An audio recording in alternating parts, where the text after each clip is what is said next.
Friends, welcome back to your study with smart brain. Friends, तो आज के इस वीडियो में मैं लेके आई हूँ सार संग्रह, जो कि हम लोग का अभी चल रहा है पॉलिटी। तो पॉलिटी को पढ़ते हैं। आज हम लोग पढ़ेंगे मुख्यमंत्री के बारे में। तो चलिए पढ़ते हैं। मुख्यमंत्री की नियुक्ति किसके द्वारा की जाती है? तो ये राज्यपाल के द्वारा की जाती है। मुख्यमंत्री की नियुक्ति संविधान के किस अनुच्छेद के तहत की जाती है? तो ये अनुच्छेद 163 के अनुसार की जाती है। भारतीय राज्य की प्रथम महिला मुख्यमंत्री बनी कौन? तो सुचेता कृपलानी बनी थी।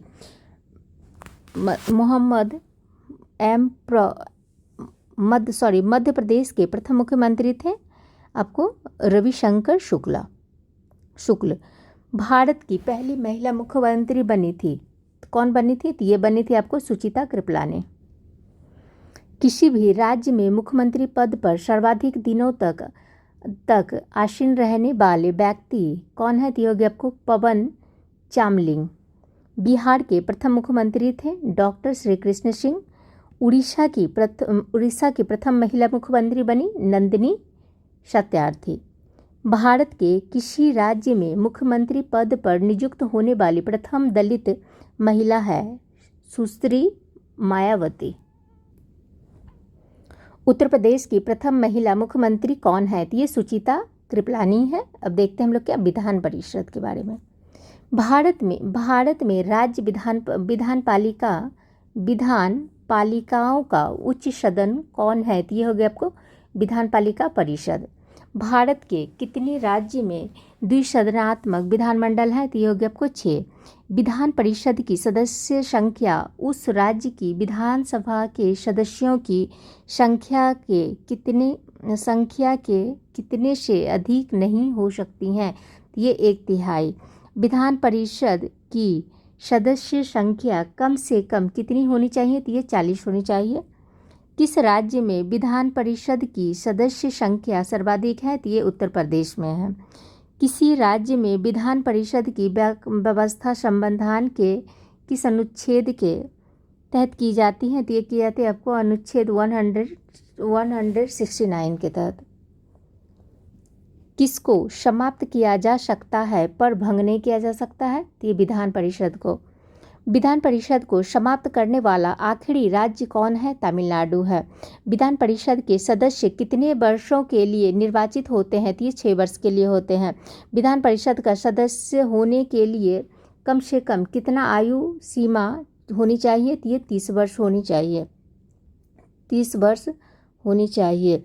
विधान परिषद के कितने सदस्य प्रत्येक दूसरे वर्ष अवकाश ग्रहण करते हैं? तो ये 1/3।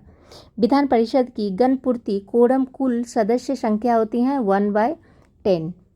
विधान परिषद के बैठक की अंतिम तिथि तथा दूसरी बैठक की प्रथम तिथि के बीच कितने समय से अधिक का अंतर नहीं होना चाहिए? तो ये 6 मंथ का नहीं होना चाहिए। विधान परिषद की एक वर्ष में कम से कम कितनी बैठक होना चाहिए? तो ये 2 बार होनी चाहिए। किसी राज्य में विधान परिषद की संरचना अथवा विघटन किया जा सकता है संसद द्वारा राज्यपाल की अनुशंसा पर।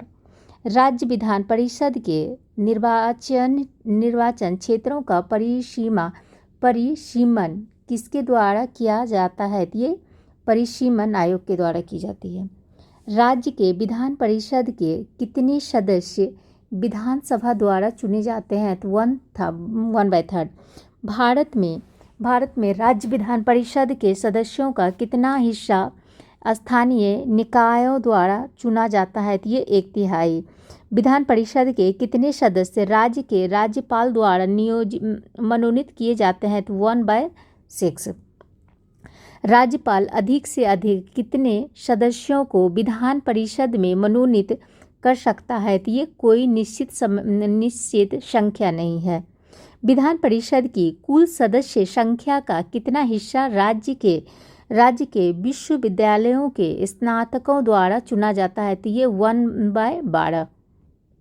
विधान परिषद की कुल सदस्य संख्या का कितना भाग माध्यमिक स्कूलों, कॉलेजों और विश्वविद्यालयों के के शिक्षकों द्वारा निर्वाचित होता है? तो ये 1/12। यदि किसी राज्य विधान परिषद का सभापति अपने पद से त्यागपत्र देना चाहे तो वह अपना त्यागपत्र किसको देगा? तो ये देगा आपको उपसभापति को देगा। यदि 14 दिन के अंदर विधान परिषद वित्त विधेयक को नहीं लौटाती है तब वह दोनों सदनों द्वारा पारित माना जाएगा। किसी साधारण विधेयक को विधान परिषद अधिक से अधिक कितने दिनों तक रोक कर रख सकता है? तो ये 4 माह तक रख सकता है।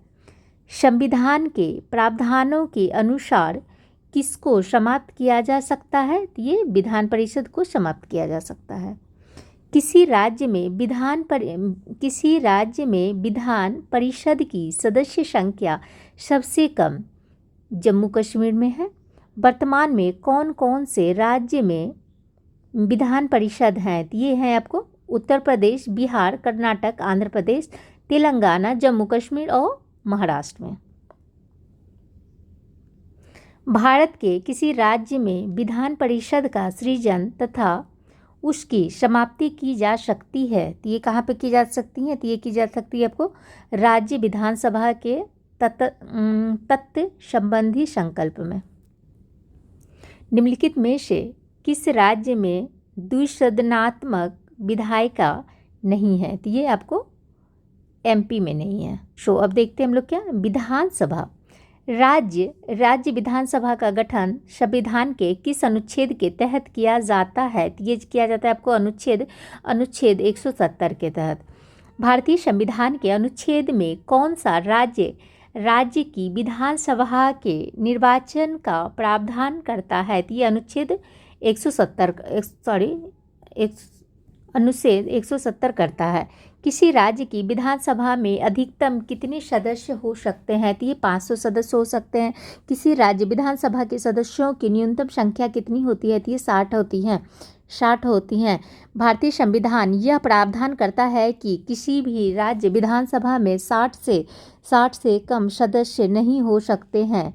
कौन सा राज्य इसका अपवाद है? तो ये हो गया आपको सिक्किम।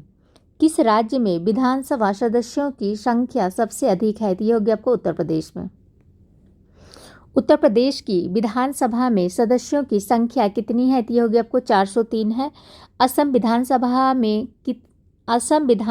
में कितने सदस्य हैं? तो ये है आपको 126। बिहार विधानसभा में सीटों की कुल संख्या कितनी है? तो ये हो गया आपको 243। विधानसभा के प्रत्येक सदस्य कम से कम कितनी जनसंख्या का प्रतिनिधित्व करते हैं? तो ये करते हैं आपको 75,000 करते हैं। सामान्य विधानसभा का कार्यकाल कितने वर्ष का होता है? तो ये 5 वर्ष का होता है। जम्मू कश्मीर राज्य की विधानसभा का कार्यकाल है कितना? 6 वर्ष का होता है। राष्ट्रीय आपातकाल के उद्घोषणा के प्रवर्तन रहने की स्थिति में विधानसभा की अवधि को कितने समय के लिए बढ़ाया जा सकता है? तो ये 1 वर्ष के लिए बनाया जा सकता है। सर्वप्रथम किस राज्य की विधानसभा का विघटन उसकी प्रथम बैठक होने से पहले ही कर दिया गया? तो ये हो गया आपको केरल का।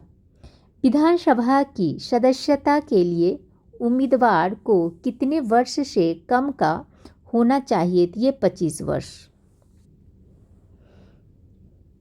विधानसभा की गणपूर्ति कोरम कुल संख्या का कितना हिस्सा है? तो ये 1/10। विधानसभा का सत्र वर्ष में कम से कम कितनी बार आहूत किया जाता है? तो ये 2 बार की जाती है। विधानसभा की बैठक की अंतिम तिथि तथा दूसरी बैठक की प्रथम तिथि के बीच कितने समय से अधिक का अंतर नहीं होना चाहिए? तो ये 6 माह का। विधानसभा अध्यक्ष का चुनाव कौन करता है? तो ये विधानसभा के सदस्य करते हैं। स्थायी विधानसभा अध्यक्ष प्रोटेट स्पीकर की नियुक्ति कौन करता है? तो ये करता है आपको राज्यपाल। विधानसभा अध्यक्ष को उसके पद की शपथ कौन दिलाता है?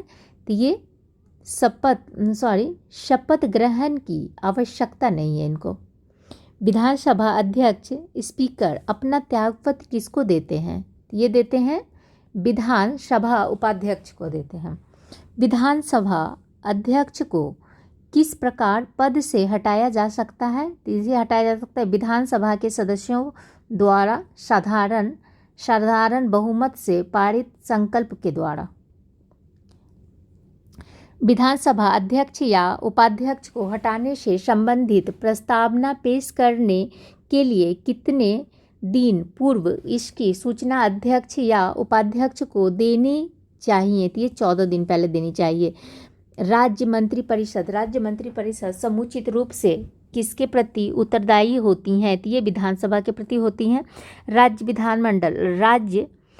विधानमंडल का कोई सदस्य उनके सदस्य की आज्ञा के बिना सदन के सत्र से लगातार कितने दिनों तक अनुपस्थित रहता है तो सदन उसे निष्कासित करके उसके स्थान को रिक्त घोषित कर सकती हैं। तो ये 60 दिन के लिए। राज्य विधानसभा के सदस्य की बैठक के लिए गणपूर्ति है 10 सदस्य अथवा कुल सदस्य संख्या का 10वां भाग जो भी अधिक हो। राज्य की विधानसभा के सत्रावसान के आदेश किसके द्वारा किए जाते हैं? तो ये राज्यपाल के द्वारा किए जाते हैं। विधानसभा का सदस्य रहे बिना कोई भी व्यक्ति कितने दिनों तक मंत्री पद पर आसीन रह सकता है? तो ये 6 माह तक रह सकता है। किस राज्य की विधानसभा में 2 महिलाओं की नियुक्ति राज्यपाल कर सकता है? तो ये जम्मू कश्मीर। उत्तराखंड विधानसभा में एक सदस्य नामित किया जाता है एंग्लो इंडिया समुदाय से। कोई विधेयक धन विधेयक है अथवा नहीं, इसका निर्णय राज्य में कौन करता है? ये करते हैं विधानसभा के अध्यक्ष। यदि किसी राज्य विधानसभा के निर्वाचन में निर्वाचित घोषित होने वाला प्रत्याशी अपनी क्षिप्त राशि को खो देता है तो उसका अर्थ है कि निर्वाचन लड़ने वाले प्रत्याशियों की संख्या बहुत अधिक थी।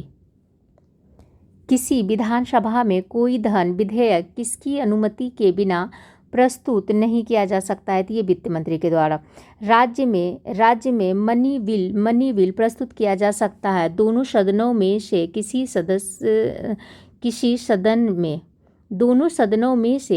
सदन में। विधानसभा में किसी दल के निर्वाचित सदस्यों के दल बदल पर किसने प्रतिबंध लगाया? तो ये लगाया था आपको संविधान का 52वां संशोधन कानून। बिना विधानसभा का सदस्य निर्वाचित हुए कोई मंत्री किस समय तक पद पर बना रह सकता है? तो ये रह सकता है आपको 6 माह तक। सो अब देखते हैं हम लोग क्या आयोग वो परिषदें। क्षेत्रीय परिषदों का गठन किसके द्वारा किया जाता है? तो ये राष्ट्रपति के द्वारा किया जा सकता है। सामान्यतः किसी क्षेत्रीय परिषद की अध्यक्षता कौन करता है? तो ये केंद्रीय गृह मंत्री करते हैं। क्षेत्रीय परिषदों का सृजन हुआ है संसदीय कानून के द्वारा। क्षेत्रीय परिषदों के गठन के संबंध में किस वर्ष प्रावधान किया गया है? तो ये किया गया आपको 1956 में किया गया है। अंतर्राज्यीय परिषद का गठन संविधान के किस अनुच्छेद के अंतर्गत किया गया है? तो अनुच्छेद 263 में किया गया है। अंतर्राष्ट्रीय परिषद का निर्माण होता है संवैधानिक प्रावधान के द्वारा। अंतर्राज्यीय परिषद की स्थापना कब हुई थी? तो ये हुई थी आपको 28 मई 1990 को हुई थी। योजना आयोग से सर्वाधिक प्रभावित हुआ है तो वित्तीय आयोग। योजना आयोग ने संघवाद को निरस्त कर दिया है यह किसका विचार है? तो ये हो गया आपको अशोक चंद्रा का।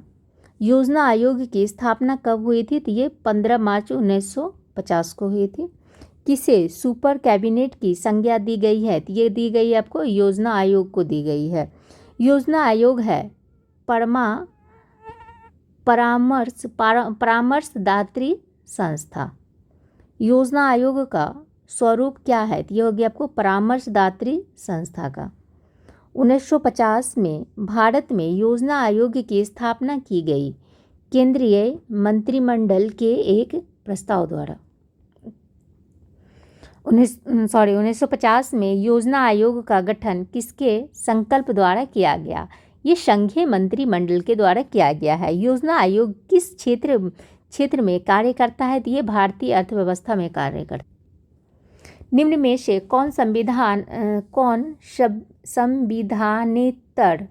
संविधानेतर संस्था है? तो ये है आपको योजना आयोग। योजना आयोग एक संविधानेतर संस्थान है क्योंकि इसका संविधान में कोई उल्लेख नहीं है। वर्तमान में इसका नाम नीति आयोग है। निम्नलिखित में से कौन सा एक संविधान का अंग नहीं है? तो ये कौन नहीं है? तो ये आपको योजना आयोग नहीं है। निम्नलिखित में से कौन एक संवैधानिक संस्था निकाय नहीं है? तो ये आपको योजना आयोग नहीं है। योजना आयोग का अध्यक्ष कौन होता है? तो योजना आयोग का अध्यक्ष होता है आपको प्रधानमंत्री होता है। केंद्र तथा राज्य के मध्य वित्त का विभाजन निम्न में से किसकी संस्तुतियों के आधार पर होता है? तो ये होता है आपको वित्त आयोग। वित्त आयोग का गठन किया जाता है तो ये किया जाता है 5 वर्ष के लिए।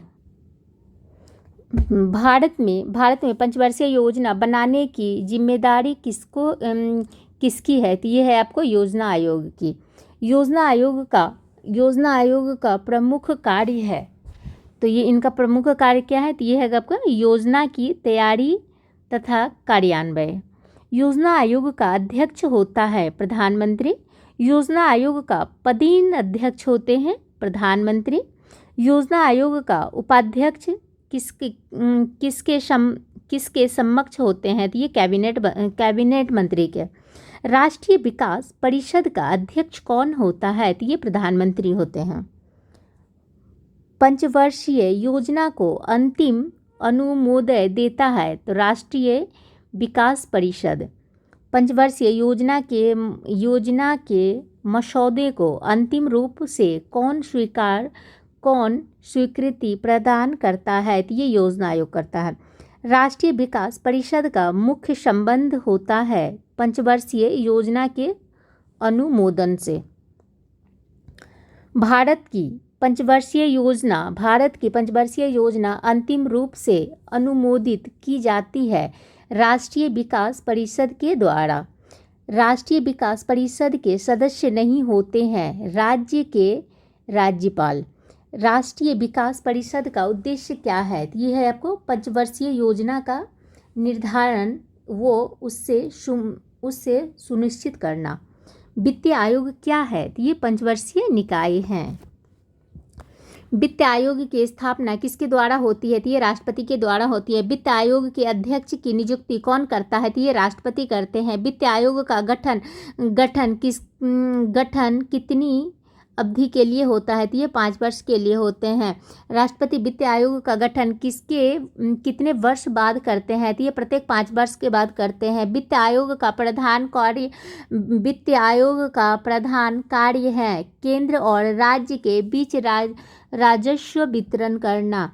केंद्र और राज्य में राजस्व के वितरण में सबसे महत्वपूर्ण भूमिका कौन निभाता है? तो ये वित्त आयोग निभाता है। राज्य के कर भाग को निर्धारित करने का अधिकार किसके पास है? तो ये वित्त आयोग के पास है।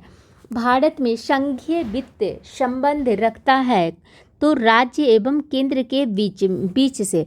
भारत में राष्ट्रपति को विशिष्ट केंद्र राज्य राजकोषीय संबंधों के बारे में सुझाव किसके द्वारा दिया जाता है? तो ये वित्त आयोग के द्वारा दी जाती है। भारतीय संविधान के किस अनुच्छेद के अंतर्गत वित्त आयोग का गठन किया जाता है? तो ये अनुच्छेद 280 के तहत किए जाते हैं। वित्त आयोग में अध्यक्ष के अतिरिक्त कितने सदस्यों की व्याख्या है? तो ये होगी आपको चार।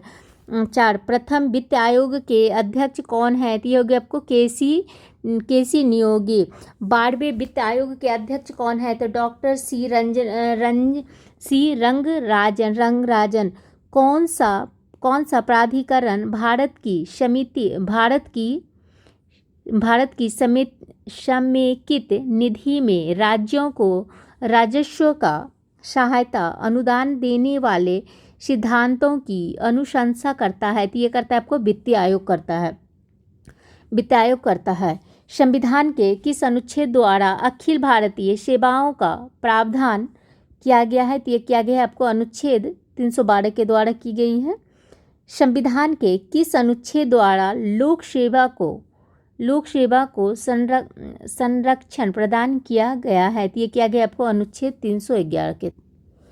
अखिल भारतीय सेवा का सृजन कौन करता है? तो ये करता है 2/3 बहुमत से राज्यसभा करता है। भारतीय लोक प्रशासन संस्थान की स्थापना कब हुई थी? तो ये हुई थी आपको 1954 को हुई थी। भारतीय पुलिस सेवा का प्रशिक्षण कहाँ होता है? तो ये हैदराबाद में होता है। सिविल सेवाओं का भारतीयकरण किया गया है, कब किया गया है? तो ये लॉर्ड लिटन के द्वारा किया गया था। अखिल भारतीय सेवा का गठन कौन करता है? तो ये संसद करता है।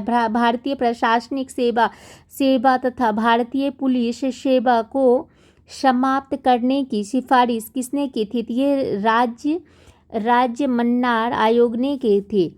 संविधान का कौन सा अनुच्छेद संघ लोक सेवा आयोग से संबंधित है? ये अनुच्छेद 315 है। अनुच्छेद 315 है। संघ लोक सेवा आयोग में अध्यक्ष के अलावा कितने सदस्य होते हैं? तो ये 9 सदस्य होते हैं। संघ लोक सेवा आयोग के अध्यक्ष की नियुक्ति कौन करते हैं? तो ये राष्ट्रपति करते हैं। संघ लोक सेवा आयोग के अध्यक्ष की पदावधि कितनी होती है? तो ये 6 वर्ष या 65 वर्ष की आयु जो भी पहले पूर्ण हो। संघ लोक सेवा आयोग के अध्यक्ष को कितना रुपया प्रति माह वेतन मिलता है? तो ये मिलता है आपको 2,50,000 का मिलता है। 2,50,000 का मिलता है।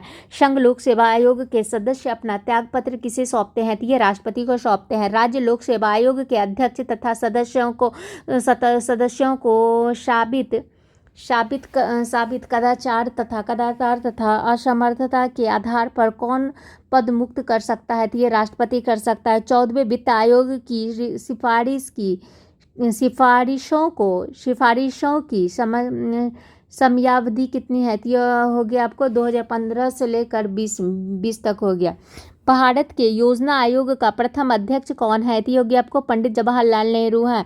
राष्ट्रीय विकास परिषद की अध्यक्षता कौन करते हैं? तो ये भारत का प्रधानमंत्री करते हैं। वित्त आयोग कैसी संस्था है? तो ये संविधानेतर किस संवैधानिक पदाधिकारी को उसके पद से पदच्युत करने के लिए महाभियोग की प्रक्रिया का पालन आवश्यक नहीं है? तो ये हो गया आपको संघ लोक सेवा आयोग का अध्यक्ष।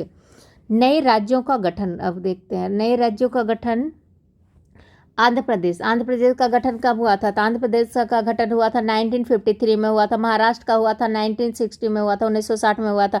गुजरात का भी 1960 में हुआ था। नागालैंड का हुआ था 1963 में हुआ था। हरियाणा का हुआ था 1966 में हुआ था। हिमाचल प्रदेश का हुआ था 1971 में हुआ था। हिमाचल प्रदेश का हुआ था कब हुआ था? 1972 में हुआ था। मणिपुर और त्रिपुरा का 1972 में हुआ था। सिक्किम का हुआ था 1975 को हुआ था। मिजोरम अरुणाचल प्रदेश और उत्तर प्रदेश, मिजोरम अरुणाचल प्रदेश और गोवा का हुआ था 1987 में हुआ था। छत्तीसगढ़ उत्तराखंड झारखंड का 2000 में हुआ है। तेलंगाना का 2014 में हुआ है। आंध्र प्रदेश का विघटन कर देश में एक नया राज्य तेलंगाना 2 जून 2014 से अधिनियम में आ गया है। अब देखते हैं हम लोग क्या निर्वाचन आयोग। तारकेंडी समिति तथा गोस्वामी समिति का संबंध है। चुनाव व्यवस्था में आमूल सुधार से। भारत की निर्वाचन पद्धति किस देश के निर्वाचन पद्धति के अनुरूप है? तो ये ब्रिटेन के। भारतीय संविधान के किस अनुच्छेद में निर्वाचन आयोग का वर्णन है? तो ये अनुच्छेद 324 में है। निर्वाचन आयोग सर्वोच्च न्यायालय, संघ लोक सेवा आयोग नियंत्रक हैं। नियंत्रक एवं नियंत्रक महालेखा परीक्षक का कार्यालय जैसी संस्थाओं में कौन सा लक्षण समान है? तो योग्य आपको वे संवैधानिक संस्थाएं हैं। भारत में मुख्य निर्वाचन आयुक्त की नियुक्ति कौन करता है? तो ये राष्ट्रपति करते हैं। निर्वाचन आयोग का प्रमुख होता है मुख्य निर्वाचन आयुक्त।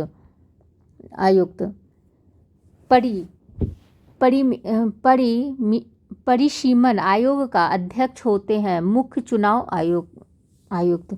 संविधान लागू होने के बाद राष्ट्रपति ने पहली बार कब 2 व्यक्तियों को मुख्य निर्वाचन आयुक्त की सहायता के लिए निर्वाचन आयुक्त के पद पर नियुक्त किया है? तो ये क्या है आपको 1989 में।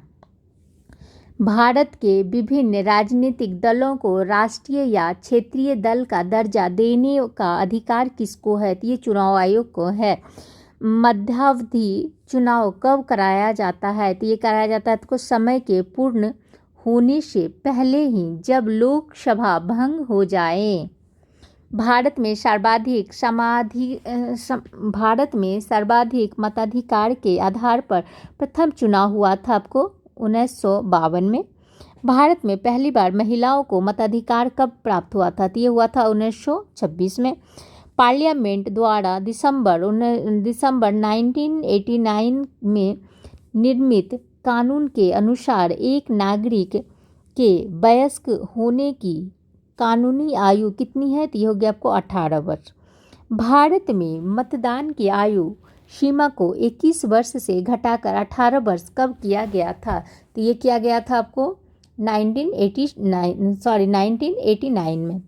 भारत में मतदान की न्यूनतम निर्धारित आयु है आपको 18 वर्ष है। चुनाव के समय किसी चुनाव क्षेत्र में चुनाव प्रचार कब बंद करना होता है? तो ये करता है मतदान समाप्त होने के 48 घंटे के पहले ही किया जाता है। किसी निर्वाचन के दौरान किसी राजनीतिक दल के उम्मीदवार की मृत्यु हो जाने की स्थिति में कितने दिनों के अंदर दूसरा प्रत्याशी खड़ा हो सकता है? तो ये 7 दिन। मुख्य निर्वाचन आयोग को प्रति माह कितने वेतन मिलता है? तो ये 25,000 मिलता है। 2,50,000 मिलता है। अन्य निर्वाचन आयुक्त को प्रति माह कितने वेतन मिलते हैं? तो ये 2,25,000 मिलते हैं। मुख्य निर्वाचन आयुक्त की पदावधि कितनी होती है? तो ये 6 वर्ष या 65 वर्ष की आयु जो भी पहले पूर्ण हो। अन्य निर्वाचन आयुक्त की पदावधि कितनी होनी चाहिए, कितनी होती है? तो ये 6 वर्ष या 62 वर्ष की आयु जो भी पहले पूर्ण हो। दिनेश गोस्वामी समिति ने क्या सिफारिश की थी? लोकसभा के चुनाव के सरकारी निधियन। भारत के मुख्य चुनाव आयुक्त को नियुक्त किया जाता है, किसके द्वारा किया जाता है? ये राष्ट्रपति के द्वारा की जाती है।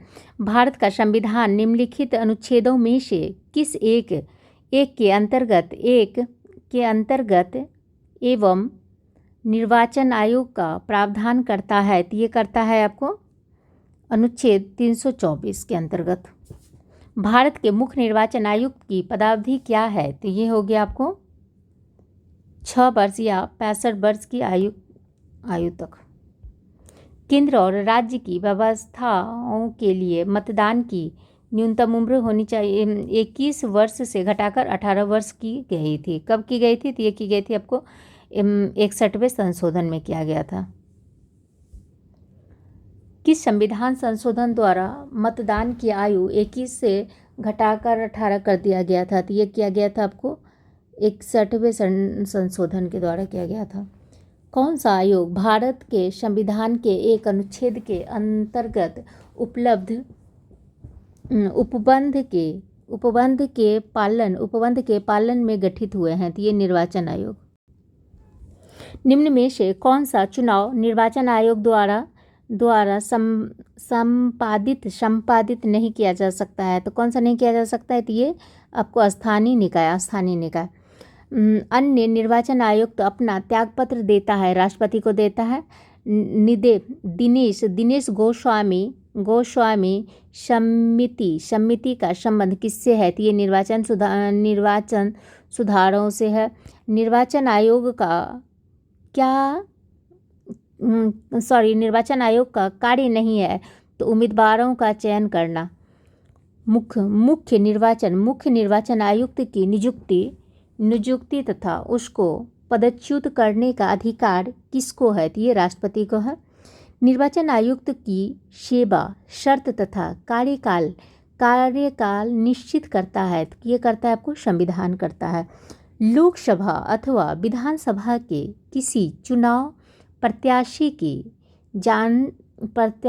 की जमानत राशि कब जब्त की जाती है? तो जब वह कुल मतदान के 1/6 मत भी प्राप्त नहीं कर पाता।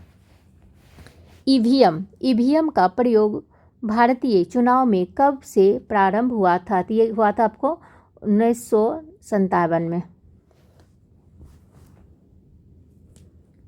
Thank you friends. अब नेक्स्ट वीडियो में देखते हैं हम लोग क्या केंद्र राज्य संबंध।